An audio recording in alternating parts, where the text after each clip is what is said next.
नमस्ते दोस्तों, आज हम पढ़ेंगे हिंदी पत्रकारिता पर। हिंदी पत्रकारिता लगभग 2 शताब्दी वर्ष पूर्व ब्रिटिश कालीन भारत में, जब तत्कालीन हिंदुस्तान में दूर दूर तक मात्र अंग्रेजी, फारसी, उर्दू एवं बंगला भाषा में अखबार छपते थे। तब देश की राजधानी कलकत्ता, पहले तो कलकत्ता ही थी, में कानपुर के रहने वाले पंडित जुगल किशोर शुक्ल जी ने अंग्रेजियों के नाक के नीचे हिंदी पत्रकारिता के इतिहास की आधारशिला रखी। ठीक है, मतलब हिंदी का उतना पता चलता नहीं था, हिंदी उतनी अपनाई नहीं जाती थी। वैसे माहौल में हिंदी पत्रकारिता को निकालना वास्तव में एक चैलेंज था। उस आधारशिला का नाम था उदंत मार्तंड, जिसने अंग्रेजों के नाक में इस कदर खुजली कर दी कि उसका प्रकाशन 1.5 वर्ष से अधिक न हो सका। अरे 1.5 साल चला था ये पत्रिका, क्योंकि उसमें तो अपनी भाषा में अपने आप को प्रोत्साहित करने का, उद्वेलित करने की भावना अधिक थी, तो जनता जागृत ज़्यादा हो रही थी। अब सब अंग्रेज समझ गए कि भैया नहीं, अब तो चलना नहीं चाहिए, चलो हटाओ इसको, बंद करो। तो वो इसीलिए 1.5 साल के भीतर ही वह बंद कर दिया गया।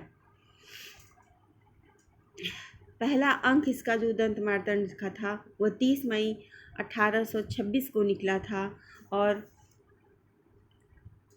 30 मई का दिन हिंदी पत्रकारिता का उद्भव कहलाया, और हम हिंदी पत्रकारिता दिवस मनाते हैं। फिर जो है कि यह प्रत्येक मंगलवार को प्रकाशित होने वाला इस साप्ताहिकी अखबार उदंत मार्तंड में ब्रज और अवधी भाषा का मिश्रण होता था। पत्र वितरण में अंग्रेजी द्वारा लगातार डाक शुल्क में छूट न दिए जाने के कारण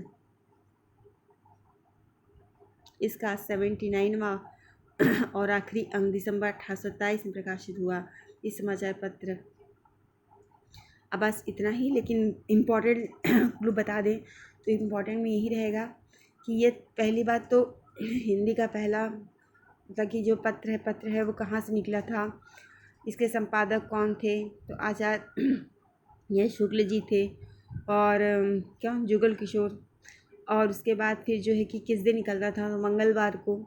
और उसके बाद फिर कौन कौन सी भाषाएं होती, तो ब्रज और अवधी होती थी। इसी पत्रिका के उपलक्ष्य में जो कि हिंदी पत्रकारिता दिवस मनाया जाता है 30 मई को। यह 1826 में निकला था और 1827 में इसे बंद कर दिया गया था, क्योंकि काफ़ी संघर्षों से ये गुजर रहा था। 1.5 साल के अंदर इसका ही वितरण बंद कर दिया गया था। धन्यवाद। आपको अगर ये जानकारी थोड़ी बहुत हेल्पफुल है, अच्छी लगी हो, तो लाइक और सब्सक्राइब करिए। धन्यवाद।